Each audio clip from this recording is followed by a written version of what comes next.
can call me the dynamite. Your girl is in the building, and today we're going to be doing drugs. Now, talk about drugs and substance abuse, and joining me to make this conversation more interesting is Tony Chihota.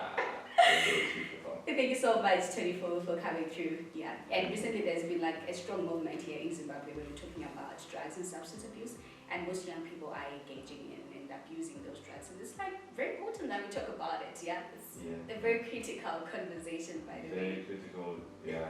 Yeah. So Tony, before we go anywhere, they want to know who you are, so I want you to like introduce yourself so that we know who you're talking to. Okay, so I'm first of all I'm a rapper.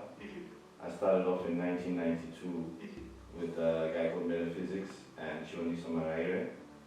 So we were the first group to mix the mbira and marimba with hip hop and English and Shona lyrics and rap about the motherland, you know. So at a time where in Zimbabwe, in Africa, most of the rappers were trying to sound American and, you know, emulate like The worst thing, yeah. emulate like international artists and stuff like that. We decided to represent where we were from. So that resonated really well with the public, with the Zimbabweans of all ages. And we found ourselves, you know, number one within like weeks of our release. We were all just like 16 years old at the time. So we were teenagers ourselves, you know. And from there, you know, our fame followed very fast. We had 2 #1 hits on our debut album. We also had the first hip hop #1 local hit, obviously, and then we had the longest reigning #1 hit song in radio chart history at that time on Radio 3. So from there things escalated really fast, and we found ourselves with a record deal in South Africa. So we got signed up to Gallo Records, which was the biggest record company in sub-Saharan Africa, you know. And from there, that's when the alcohol and the drugs came in. So basically, I'm somebody who's lived that experience, and I've actually, I was addicted for a very long time in my life, and up until about 2 years ago, I decided to get clean, and that's when I wrote my book. So I'm also an author now, and I wrote my book in rehab. So my book is called The Beginning. It's out on Amazon and stuff. So yeah, I'm a rapper. My rap name is Chief Capone, by the way, and my author name is Tony Chihota. And recently I've become a narrator as well, because I've done an audio book as well. So yeah, those are the kind of things that I do, and an anti-drug activist. Okay. Yeah, that's like a history lesson here. Sorry, it was a bit long.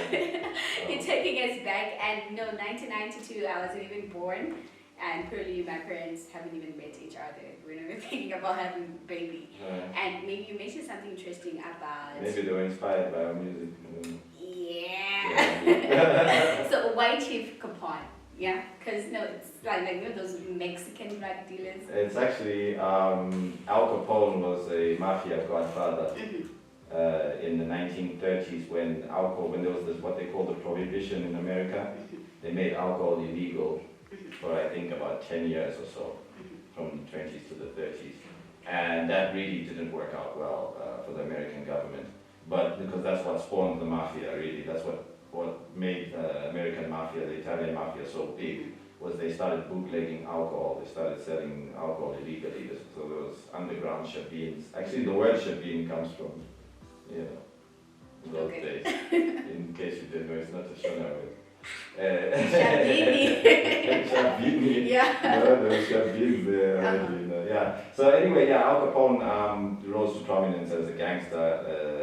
He became the mafia godfather. So I used to watch a lot of mafia movies, Scarface, Untouchables, stuff like that. So as an impressionable young kid, I just come from watching Untouchables and Al Capone, and my name being Tony, I was like, Tony Capone. So that just sounded Let's dope. put that into play, And so after watching it, and I wrote my first rhyme.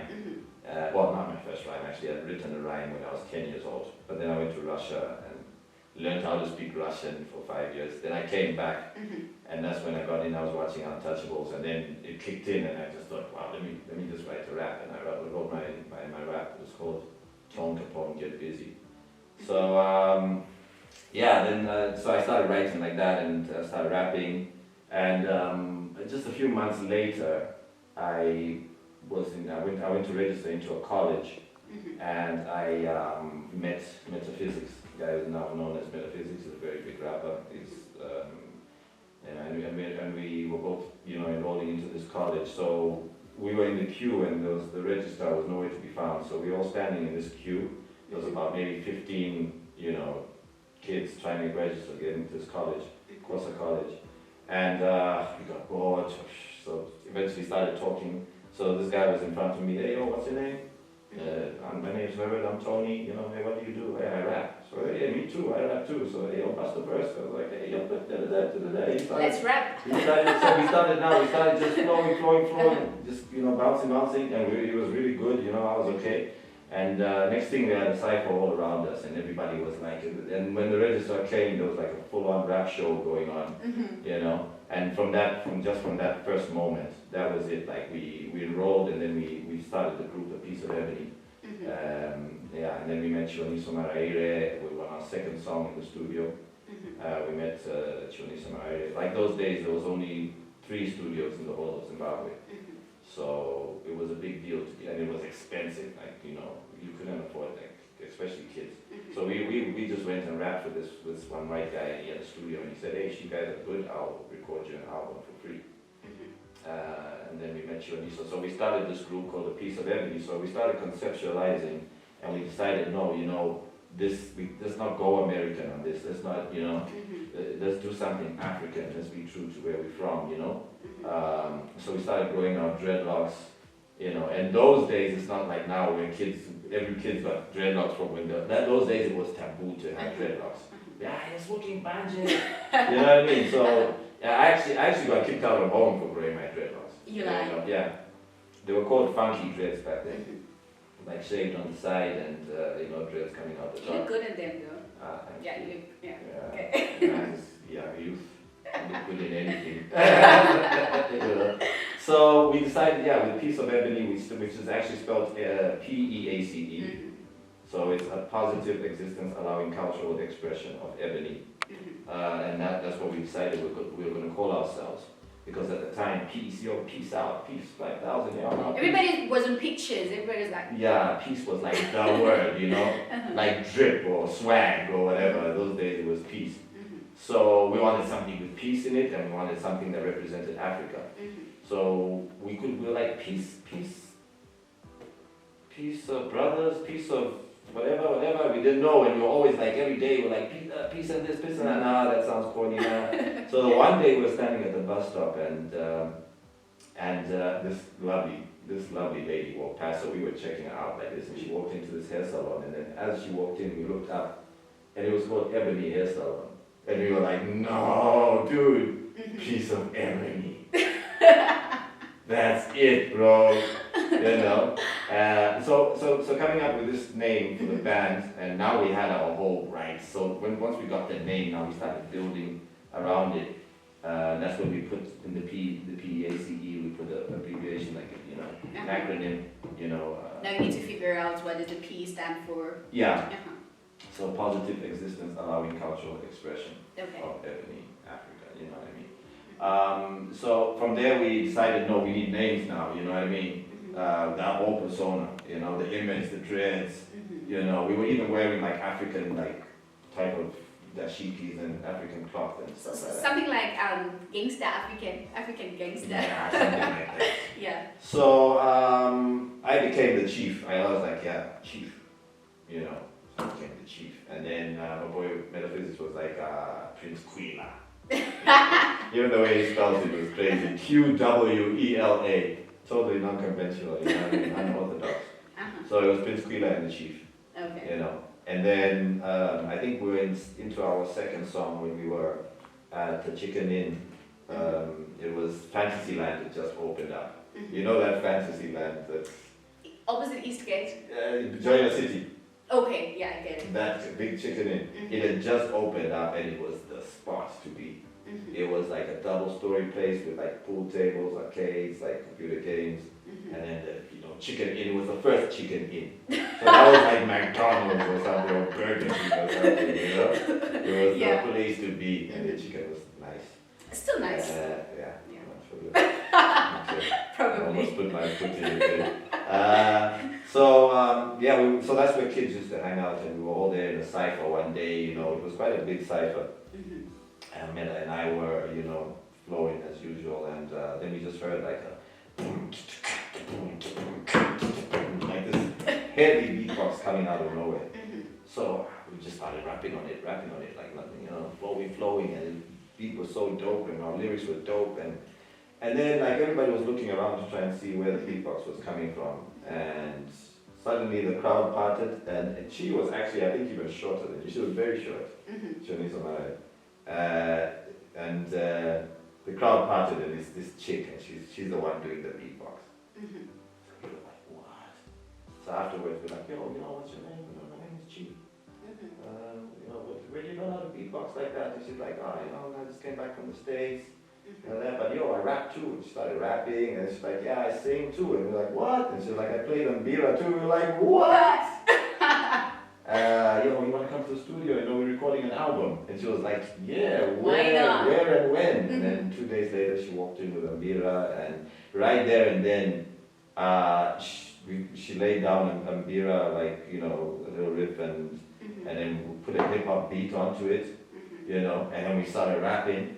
You couldn't stop how I'm coming, cause I'm coming now. Wow, from the motherland with a wicked new style. Piece of ebony, tell me, do you want a piece when I'm stepping on the scene? What's the suckers decrease and deceit? Unbelievers can't believe how we did it. Here's another hit. I wish I could do the to end the rhyme, the sound to end. So say what. We are also part and parcel of the movement to fight and eradicate drugs and substance abuse. And one of the most interesting things about you is your story, because it inspires a lot of young people out there. So take us into your journey into addiction. Tell us about that.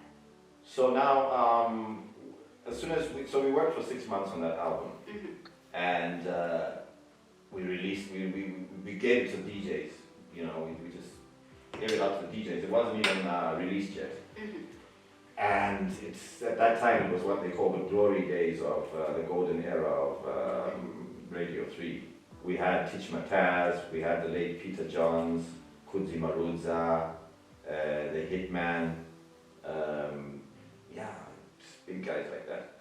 And all these DJs were bigger than musicians themselves. Anyway, these guys used to have what they called hit pick, which was like hit or miss, I suppose. But it was a chart show that used to happen every day drive time. From like 6 to 7 in the evening on the radio. And everybody would be tuned into it. It was like a national thing to tune into, because it was when the news was on as well. So the other people would be listening to the news, and then there would be hit picks. I think by the time I was born, there wasn't Radio 3 anymore. Or maybe I was young. Wow. You missed out. That was like really good radio. And there was no social media or cell phones back then, so people used to vote for their favorite songs by telephone, by landline, or by writing a letter. They used to post letters. Yeah. Really? There was post mail that used to happen every day. You send your letter, and it gets to the thing the next day, to the station. So they played our songs. They played from the native tongue, the one with the mbira first, and then people just flooded in with and this was the first local Zimbabwean rap. Rap was like, it wasn't even big like how it is now. People used to they used to say rap would never last. Those days. They'll say, this is just a new fad, it's going to be out just now, what. So, and being the first local rap thing, it was an experiment, you know what I mean? Yeah. But it just took off, it went viral, and we found ourselves at number 1 within like a week. It got on hit big and it went number 3, number 3. In fact, we were on number 5. We were on number 5, and then we were listening to the radio. Now we had our little Skoro, that we managed to, and then we were there, and smoking our weed, and we were listening to the radio. And so we're listening to the thing, and it gets to number 5, and the DJ is like, number 5 is so and so. So you're like, cool, right? Number 4 is so and so. Number 3 is so and so. Number 2, and we just started getting worried, you know. We were like, hey, what? Are we even on the list? You know, we crashed, dude. You know what I mean? Hey, number 2, nothing. And then number 1 came and they're like, we have a brand new number 1, a piece of ebony. And we just like went crazy. This is us. So anyway, it wasn't long before then the next song came and it also hit number 1. Third one went to number 3. And so now we were the biggest group in Zim, and we got headhunted, and we sent demos actually out to a lot of international record companies, and they sent back, there was a few that were interested, but the one that stood out and was really, really good for us was Gallo, Till Truton Records in South Africa. They're the ones that did Lucky Dube, they had Brenda Fassie, you know, they had Prophets of the City, which was a South African rap group at the time from Cape Town. Everybody was anybody, Miriam Makeba, Yuma Sekela, everybody was with Gallo, you know. So they offered us a deal, and yeah, we went over to South Africa, and when we arrived there the first time, they rolled out all the red carpets for us, you know. You're famous. Well, I mean, we're still from Zim. I mean, yeah. that's the big city now. We landed in Joburg, and that's a whole different league. Yes, you know, being Zimbabweans as well. But you know, we were killing it. I mean, you know, Chomiso metaphysics. You know what I mean? BMW to use. They gave us a mansion in Rand Park Ridge. They, you know, designer stores. We had, you know, accounts there for the 2 weeks that we were there. Top models, and then of course there was the alcohol, the drugs, you know. Alcohol and chicks go hand in hand. Yeah, and the drugs. And now we were in the big leagues of the music, and that's when you know, before we were just smoking weed. Now there was like cocaine, you know, and yeah, there was LSD, there was mandrax. So we you know, I got exposed to that, and you know. We had a big party, and we enjoyed it. We lived large, and we performed, and we did all the radio interviews, SABC TV interviews, you know, parties on houseboats, and, you know, all that. And so when we got back, we signed. So we signed up to this company. But what we did is we didn't sign directly to them. We signed to our producer, the white guy, and then he signed to them because he said, no, I'll protect you guys from these sharks. So yeah. And we opened a company, we signed here, and then I'll take care of the business side. So we were like, cool. So we came back to Zimbabwe, and that's when now I've been exposed to the real drugs. And then now I found out that they were here too, you know. And that's when I started really partying hard and, you know, just living that life of, you know, yeah. Okay, so let me ask you this. You were talking about culture and what it meant to you and your music. So when you went to South Africa and you were exposed to these different drugs, do you question culture? No. I was too busy having a good time. Don't forget that I'd been a gangster rapper, you know, before that. So, you know, I was still that dude. You know what I mean? I was still that dude. I just, you know, I guess tapped into my African roots and my, you know, African side of music, but you know, I was still just I was still Tonga Pong, you know, and the chief. I guess I had two personas, you know what I mean? And that, yeah, which pretty much that just, yeah. I was the chief, and I was just an inner city kid, you know what I mean? So yeah, I just carried on with that, you know, with that party, man. It was the best place to be for me at the time. And little did I know that, you know, when you're young, you don't think about the future really. You don't see yourself as where would I be in 20 years, or where would I be in 10 years, or where would I be in 15 years. And that's the biggest danger that young people have, you know. They have that deception that, you know, that they think that it's going to be like this forever. But then with drugs, there's only one way, and it's a downward spiral. I've seen like the strongest people, you know, one of those people that is so organized, you're like, I I wish I was like him, man. This guy parties all night, parties all the time, but he's successful. At the end, in the end, they all fail. You know, it's just a matter of time. There's no. So one way straight, yeah. Yeah, yeah. So I mean, you know, I was lucky enough. Very few percentage of people get to have the luck that I had to be able to say, you know, this is it, man. You know, if I don't do this now, if I don't stop this, I'm either dead or in jail because I ended up in the, you know. So anyway, we jumping the gun here a little bit.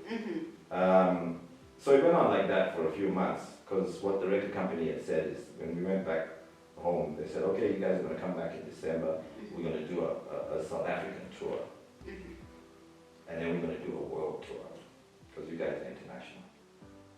So that was the whole thing of coming back home, is to prepare ourselves, get ready for the tour, you know.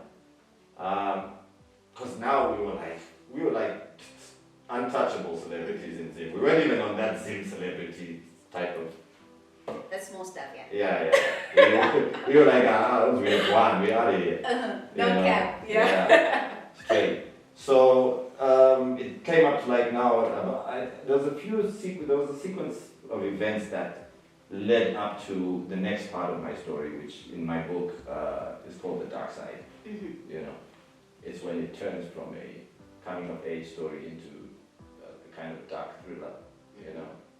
I went to a party in Bulawayo, and these girls came up to me and they were like, can you sign this autograph? And I was like, I don't have a pen. And they're like, no, do you have a paper? And she's like, no, sign here. So, you know, I was signing my name on body parts. So this friend of mine from Bulawayo, he came up to me and he was at the party and he was like, hey, yo, you know, I just came back from Geneva. He was a rich guy, Italian guy. And says, I bought your CD in the duty-free shop in Switzerland, in Geneva, in the airport. That was big. So I was like, wow. Huge. You know? Yeah. Then, I don't know, a few weeks later, we were in Vic Falls. So we're driving around and there's these two white chicks, backpackers, you know, hiking. So we stopped to give them a lift and they jump in the back and we're playing Piece of Ebony. And so one of the girls in the back from England was like, excuse me, is that Piece of Ebony? So we were like, I didn't even turn around. I was like, so my homie was like, yeah, this is the guy from Piece of Ebony. I was with another friend. We are Piece No, it wasn't Meta. I wasn't with Meta. I was with this other homie. So he's like, yo, this is the guy from Piece of Ebony. So like, what. So I turned around and he pulled the CD and he showed them like my face and I was like, we are fans of yours. We bought your CD in London and London. What are you talking about? So I called up Herb. I'm like, hey, yo, Herb. Next time I saw him or whatever, I was like, hey, yo, we blowing up, bro. Switzerland, England, our CD is like, you know, let's go. What's happening with the thing, you know? And we talked to our producer. Hey, what's up? And he's like, yeah, I'm going there again next week. And you know, he had been going up and down, you know, to SA, and we were stuck at home. Like, nah. So we're like, no, we're going. So let's go find out what's up. You know, hey, let's go and, you know, get ready for the tour. So without it, just innocently thinking, hey, yo, you know, we're going. So we just jumped on a bus, not much money. We just packed some bags and we went off to South. And then when we got there at night. It was like a Friday night. And in Joburg, Friday night. And so we got off the thing and we get to a payphone. We tried to phone a few friends, nobody was answering. And we tried the record company. And finally we managed to track the head of the record company at some party. So we were like, yo, what's up? And it was like, hey. And we were like, we're in Joburg. It's like, Joburg? What are you guys doing here? Like, I don't know, we're just going to see what's up with the tour and all that. So it's like, yeah, okay, well, come see me on Monday. Unfortunately, I'm very busy right now. I'm at an important party. And so we were like, can you get somebody to come pick us up? And he was like, sorry, we'll see you on Monday. And that was like our last coin or something in the phone box. So we were broke. So now we're like 3 teenagers. We went with another friend of ours, Lake Machak. So we found ourselves broke in the middle of Joburg on a Friday night.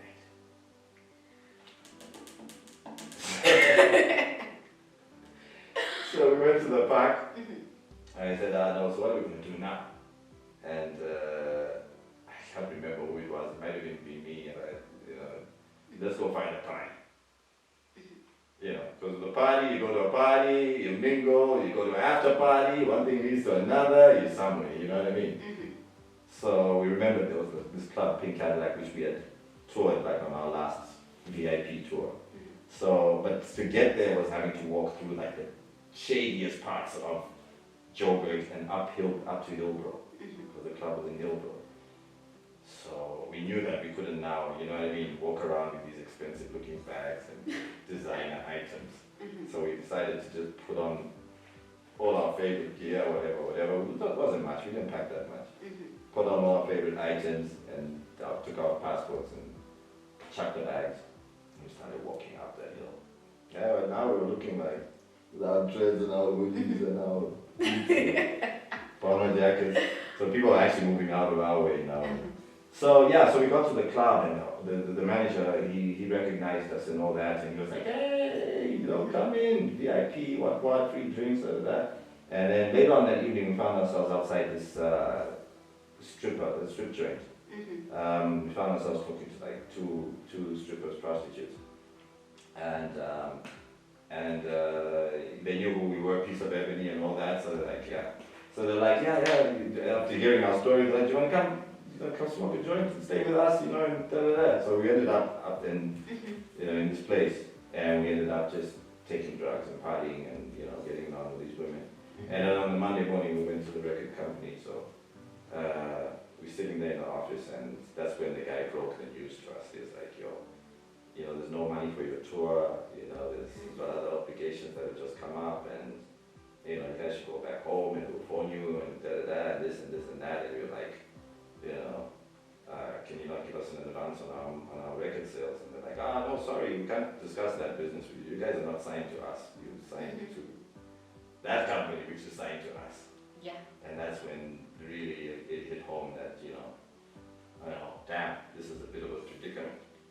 So we couldn't come back home, with our tails between our legs, Australia. So we decided, no, let's go and let's stick around in Joburg and we'll do it ourselves. That bravado. So we went back to that place where the hookers were. It was the place called the Summit Club.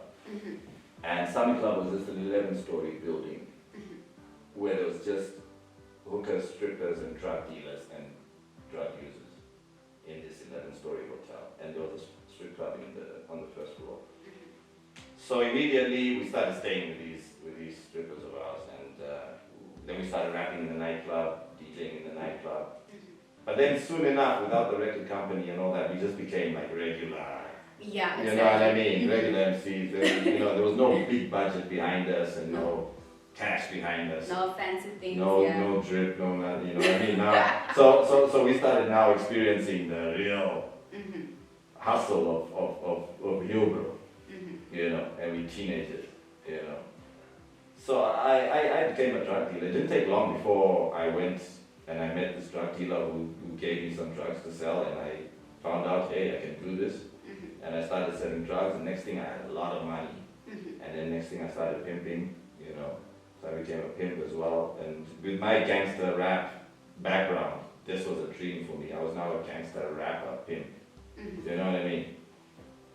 Started wearing gold chains and taking cocaine and all that, and that went well for about 8 months, to a point. I mean, we're still trying to do the music and all that, but I was just living the life, and it's just amazing how it just took over my whole. I inhabited that character, I became that Al Capone that I used to watch, and that was me now, and I was enjoying it, to tell you the truth. I won't lie. I felt powerful, I felt unstoppable, untouchable. Until the cops came and boom, raided us. 6 in the morning, 5 in the morning. I'm watching a movie right now. Like I can see it all. Yeah. And off I went to jail. Found myself in prison, in Deep Blue prison in Soweto. Sentenced to a month in remand.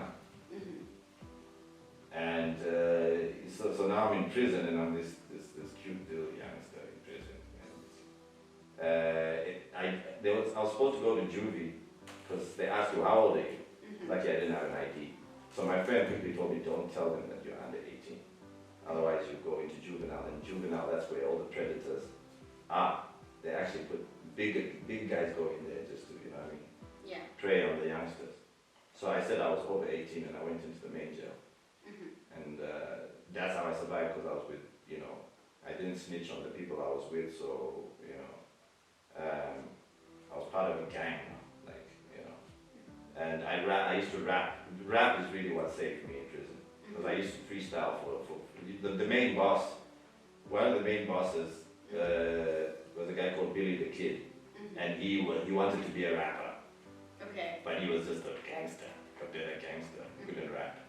Alright. So he's like, hey, piece of everything, I know you guys, you know, I've heard you on the radio, man, you guys are good, can you teach me how to rap? I was like, yeah! Why not? Yeah, I'm gonna be your best rapper in South Africa.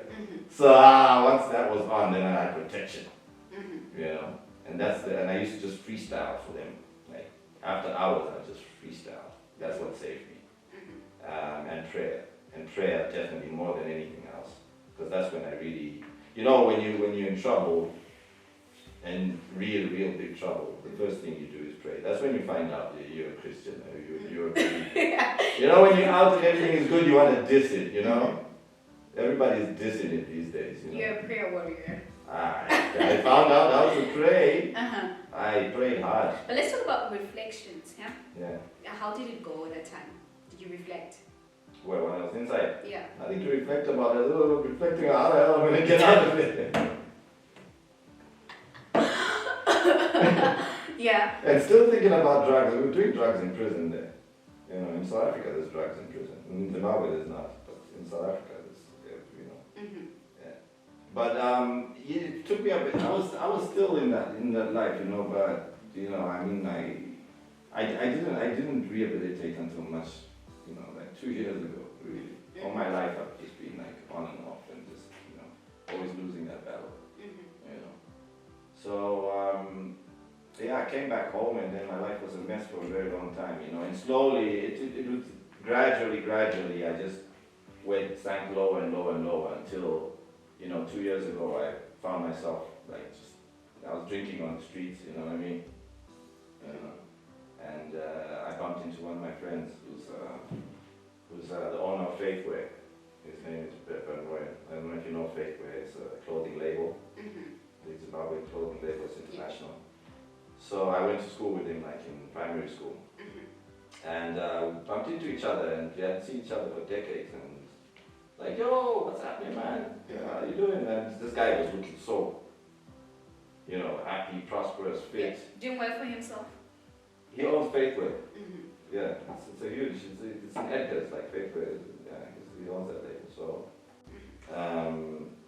Yeah, he's very prosperous, he was looking good, and you know, there I was drunk and freestyling. I wasn't even sounding good anymore, I wasn't even looking good anymore. I was like, you know, pretty much a chitako on the streets, you know.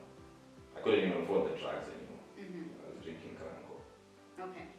So let's talk about that as well, access to this type of drugs. Right. How is it like for young people?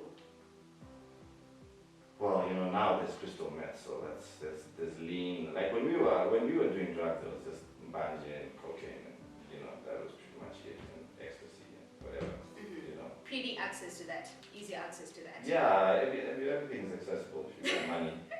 You know. And then now bringing in this new stuff, and it's just so cheap and everywhere, it's just terrible, you know. And that's why something has to be done by all of us, like, you know, as a community and collectively, you know. And that's why now I'm using my talent, so, you know, to, you know, be a part of this fight against substance abuse. Alright. So yeah, I met my friend and outside that bottle store, and after, you know, extracting what I could of him, which is what I used to do to all my friends. That's what addiction does to you. It makes you just use everyone, you know, for what you can get, just to get high. And that's how slowly all your resources and everything around you start peeling away, because people start avoiding you, people start blocking you, and slowly but surely then you end up like in a desperate situation when you're by yourself. And the only people that can really help you are your parents and family, and then you start making their lives miserable, which is the ultimate, the worst thing, ultimately the worst thing you can Push do them away in life. just like that. Yeah, is to give your parents heartache in the older years. That is like just cruel, you know. And that, and you know, your children as well. When you get to a certain age where you have children and you can't look after them and stuff like that. So it's detrimental. Kids should really think twice before getting high. Yeah. You know what I mean? And the thing is, you know, getting high is nice for a little while, but it's inevitably, you won't have that same feeling again, you know what I mean? You'll just be chasing it, but you'll never have that great feeling again. It's just a bait. It really is just bait. It's like tastes nice for the first time, and then the rest of your life you spend just chasing that same feeling which you'll never get again. Yeah. So you're back in Zim, you've got nothing to do, you just want to get high. So I bumped into this friend of mine in Faithway, and so we talk, whatever, he gives me some money and he leaves, and I go and get high. And then about 2 days later, so I see him again, and I'm like, oh, and then I look and I see, no, this guy's like, he's here for me, you know what I mean? So he was like, yo, man, you got time to talk? So I was like, yeah. So we went to his car, and he was like, yo, man, tell me, you know what, I haven't been able to stop thinking about you, bro. Man, what's going on? How's your life? What's really going on in your life, you know? What can we do about it? Those were his exact words. And I was like, I don't know what happened, but like, I just felt, I just dropped all pretense, you know, that whole act. I just dropped it, and I guess I just needed someone to talk to, because the floodgates just opened and I just came clean to this guy, you know what I mean? Like, what I've become. And how many people do we have like that? Shout out to him. Brett Van Rooyen, yeah, definitely. That's a real one. So yeah, so I told him basically what I'd become and what my life was like, and he was like, yo man, what about church? Try church. I was like, you know, these churches in Zimbabwe, they're just out for the money, yeah, you know how we talk to me, yeah. You know, this nonsense coming out your mouth. Yeah. So he was like, yeah, but you believe, right? I was like, yeah, man, I've always been a believer, you know what I mean? So he's like, hey, you want to go to church with me on Sunday? So I was like, yeah, let's do it. Let's do it. So he came and picked me up on that Sunday, and we went to church, had a good time, much needed praise and worship, you know, prayed hard, you know, felt the energy, and so I was like, yeah, okay, cool, let's do this every Sunday. So I can pick you up every Sunday, right? Where were you staying that time? I was in the cottage at my family home, you know, with my mom and my stepdad. Like all my brothers and sisters were overseas, so I was just there mooching off my parents. That's what I'm saying from experience, is that the heartache that we give our parents is just, you know what I mean? It's unforgivable. So let's talk about your mom's feelings. Yeah. My mom was very, very cool about it. So what happened was, like, the second week, we were supposed to go to church. That's when the coronavirus hit in Zim.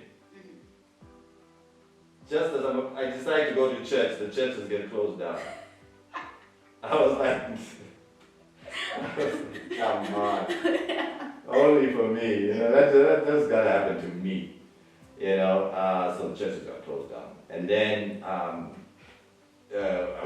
Brett offered me to go to rehab. I was about to check into a rehab, and they closed down as well. They weren't accepting any new, you know, patients at the rehab, any guests, whatever. And so I couldn't go to rehab. So I was at a point where, you know what I mean, I was thinking of maybe going back to drinking or whatever. But and I spoke to so my mom and my dad, they were like, my stepdad was like, they're like, you're just lying, you know, one church and the rehab and the what, and this and that. So I was like, no, I'm serious. So they said, so if you're really serious, then you can do it at home, you know. Luckily we had a big yard, and it was a very secure place. It was like a fortress, you know. And they said, yeah, no, we'll take care of you. We'll pay for your, you know, your food and your upkeep upkeep and everything. Because it was a long time, you got to do at least 3 months. Yeah. You know what I mean? And you can't go out or whatever, so I couldn't work on whatever, hustle or whatever. So I said, cool. So I jumped in, and bread was allowed because this is COVID, so it's really like the first. So everybody's still paranoid. People are still wearing the gloves. They're still washing their hands 10 times. They're still like, you know what I mean? It's like, so Brett was allowed to come and pray every Sunday. So that was the one visitor. And then I had another friend of mine with Alcoholics Anonymous, who's an older friend of mine, who also went through addiction and through AA rehabilitated and became a sponsor. What you call a sponsor in Alcoholics Anonymous is that once you're clean for a while and you're responsible, you have an obligation, or it's like kind of duty. They don't force it, but it's recommended and it's encouraged that you go out there and you do the same for somebody else. Exactly. So you become a sponsor, which means that this person, a guy like me, a new guy, comes and asks you for your help, and then you have numbers, you exchange numbers, and the sponsor is basically there for you whenever you need, like, to talk. It's not money sponsored, you know what I mean? It's more It's an just emotional, having somebody that has been in the same situation. an emotional sponsor, you know what I mean? Like this person, whenever you feel like drinking or you have problems in your life or you just need to talk, you call the sponsor up and they just roll up wherever you are. Say, hey, I feel like drinking, I don't know what to do. They'll be like, wait there, don't move, don't touch, don't talk to anybody, don't touch anything. And they come over and they'll be like, yo, and then they talk and whatever, and they counsel you. And so this friend of mine would come twice a week, and he had the Alcoholic Anonymous book, and we'd go through them. It's like a Bible for alcoholics, and so that was me for 3 months, at crib doing that. And so he also, he does meditation, like Eastern Indian yoga. It's called pranayama, and it's a yogic breathing technique, which teaches you how to breathe, and you kind of meditate and breathe even through your stomach, and it really calms you, centers you, relieves your anxiety, and takes away your cravings. Yeah, so these people don't even need to use drugs to take away their cravings. They can just sit there and meditate and your cravings go. So that's very recommended, So I did my, with prayer and pranayama, that's how I managed to, get rid of the craving and rehabilitate myself. So one of the things, the exercises that they give you in rehab, Alcoholics Anonymous, is they give you a journal and they encourage you to write down your thoughts, and just like a diary type of thing, And from there, then you have sessions, and counseling sessions, and you can go to psychotherapy, and then they can try and figure out what's happening, through your notes and your diary, whatever. So I was given one of those by my friend, and I started, at first I couldn't write anything for like 3 weeks. I was just staring at this page, and then I don't know what kicked in, and I just started at the beginning, because I was like, hey, what should I write? Start at the beginning. So like, So my father was a distinguished African journalist, born in 1943. He later moved on to East Africa. Those were the first lines in my book. And I just took it back to my dad and the liberation struggle and go and how I ended up there, and it went into the story of a piece of ebony now and And 6 months later, I stretched my rehab into 6 months, from 3 months. I didn't go out of my cage for 6 months. And I wrote my book. I finished it in 6 months. And then from there, I got an editor, and then we worked with an editor for another 6 months. Just really, until it was, couldn't do anything more with it. So,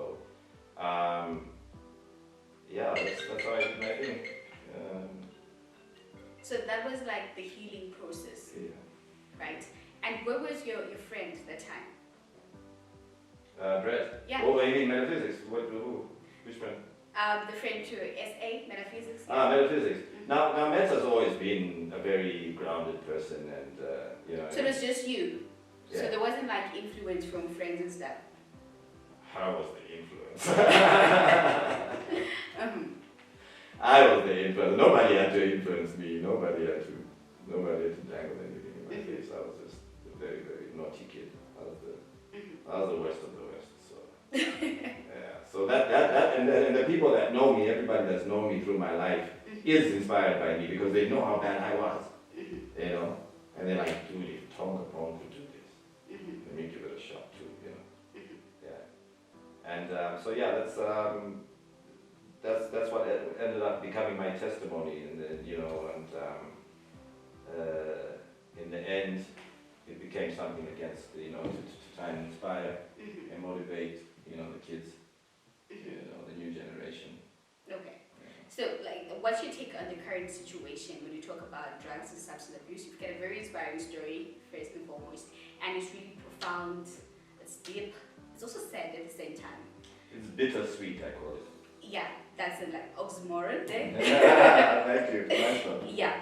So, how do you think this generation, I'm a 2000, I'm a 2K, and drugs and substance abuse, the movement that is big right about now these days. So do you think it's really addressing the issues at hand? Yeah, well, I mean, it's all about relating, isn't it? So I guess guys like me can play a big role. And so anyway, like, what happened was, when I was writing this book, so I started talking to Meta. He's by the way, he's in a big multi-platinum winning band in Germany. He's the lead rapper of a rock, kind of like a rock band, contemporary pop band.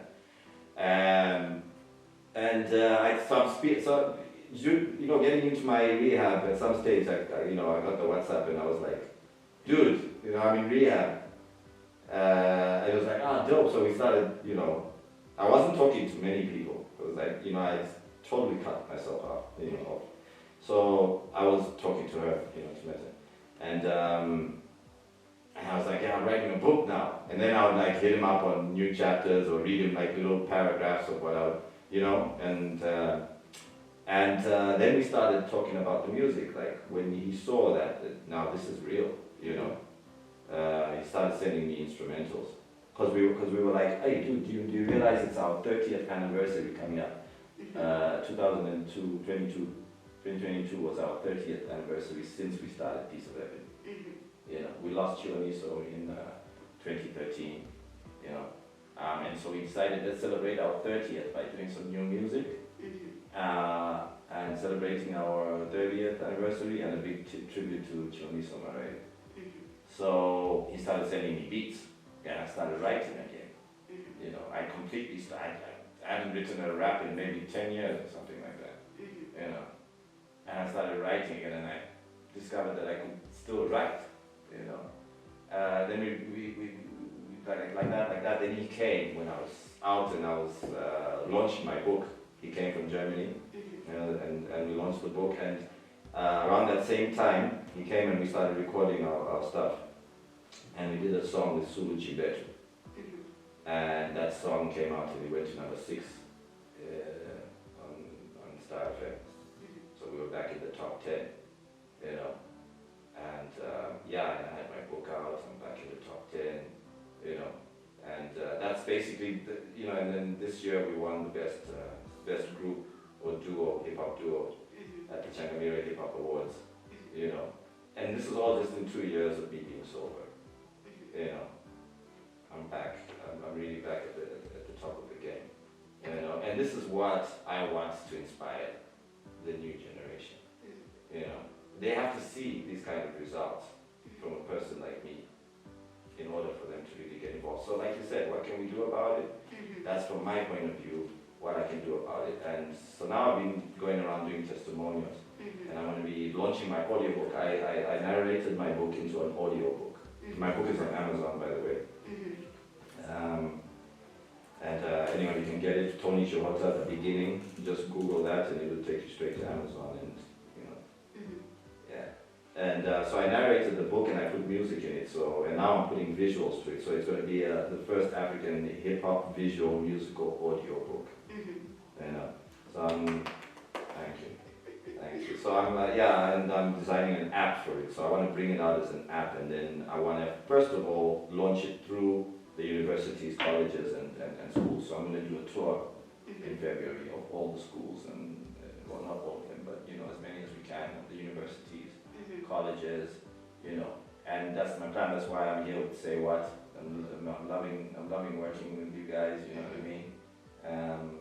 I really rate you guys in the fight, in the struggle. Yeah. So, just go out and get it right there. So my performance, so I do my testimonial where I share my story, and this will be at the universities and get all the kids there. So all the kids should come to my show. It's dope as well because I'll be throwing down my new music as well. So I do a live performance, hip hop performance, a testimonial, and then we launch the app right there, and then everybody can get their phones out and get the app right there, and Yeah. So when we talk about drugs and substance abuse, and it's been like a hot topic, like it's been like we've been making noise about it every time. So what I ask for your own opinion, do you think that we've been doing much to address this? You know what? It's such an uphill battle. You know what I mean? And it never gets easier. All you can do is just keep pushing it. You know what I mean? All you gotta do is just keep at it, be inventive, find new ways to appeal to the youth, find new ways to keep them occupied. Find ways of getting into their talents, identifying their talents. Because everybody's got their individual story and their individual problems. We need more counselors. We need more counselors. We need the outreach to get deeper and deeper, and we really identify what makes these kids tick, and how to get them doing what they love doing, and not even have time to think about, I want to go do drugs. You know what I'm saying? These days with social media, we didn't have that. These days with social media, everybody's a star. You know what I mean? And that's great, but it's also the danger, because now as you create, you want to get high to create. And it's a lie that you have to be high to create. I want to say this right now to all the kids that are listening, is that I'm making the best music that I've ever made. I wrote a book while I was sober. I'm making the best music that I've ever made, and I'm doing things I never think I could do sober. Yeah. Whereas I was just dropping rhymes and MCing and talking all that nonsense, which is not, I mean, it's alright, but it's not deep, it's not profound. The music I'm making now is deep, it's profound, it even moves me. I can feel it when I'm rapping, So the point is that you don't have to be high to make your best work. Your best work comes from within, you're born with it. You're born with your talent. So anybody who says, hey let's smoke this spliff and go to the studio and drop some rhymes, that's absolutely unnecessary. And it hinders you at the end of the day, because you're in this tunnel, right? Where you're thinking, you're doing this dope thing. You're not so alert where you've got this whole vision and are sober enough to implement it. You know what I mean? Because you can have a plan, but to follow up that plan is really the thing. If you can't follow up your plan, you can get high and you come up with this great idea, but tomorrow what? You know what I mean? Yeah. And you're missing that appointment. You're not getting there. You're not following up on that hookup that you made last night. You know what I mean? So a sober mind is just is what actually gets the work done at the end of the day. And on social media recently, Saint Flo has been trending. He went for rehabilitation. Yeah. And the moment that you expect a lot of people to be running behind and being supportive, they're like, like that voice is going to be, it's going to just go away because of rehab. Saint Flo's voice is not going anywhere. That's my favorite dude. And I was actually on an interview with KVG the week before that Saint Flo went in, I think. So, and she asked me, who's your favorite right now? Who are you listening to? And I was like, Saint Flo. And I had no idea that, he was going through that. I wish I, what I mean? Hopefully I'll get to meet him when he comes, I haven't met him yet. And yeah, maybe I can meet him and maybe, what I mean? We can just hang out and I can tell him my story and, he can read my book and, But that dude's gotta come back, he's gotta come back hard if I got anything to do with it, you know what I mean? Yeah. Better, harder, and better all the time. So before we just wrap up and go, yeah. So we want to feel that voice. We want to give this. Of course, why Are you not? gonna beatbox? Oh, okay. I got this. You're good. You're good. Trying to survive in a world filled with drama. I know you live through the fear, the pain and trauma. Want to get away, so you pack all your karma from your past lives, hoping that you reach nirvana, find inner peace, mind, body, and soul. That beautiful place where you finally whole, like an innocent child without a care. Hope you reach your destination, and I'll see you there. Yeah. Whoa. Thank you so much, man. Thank you so much for showing up, for coming through. It means a lot to Thank us, you, yeah. Vanessa. And for making noise out there, keep on doing the work. It means a lot to us. So thank you so much, man, for coming through. Thanks for having me. Say what? Chief Call. Yeah, let's do this together. Let's fight this uphill battle together, yeah. Alright, and thank you guys for tuning in. I hope you had fun and hope you learned something as we join hands and fight and eradicate the use of drugs and substances out there. And please do make sure that you get in touch with us on a toll-free number that is 577 for psychosocial support, SRHR solutions, and child protection services. So from me, the Dynamite, and the crew behind the scenes, it's goodbye for now.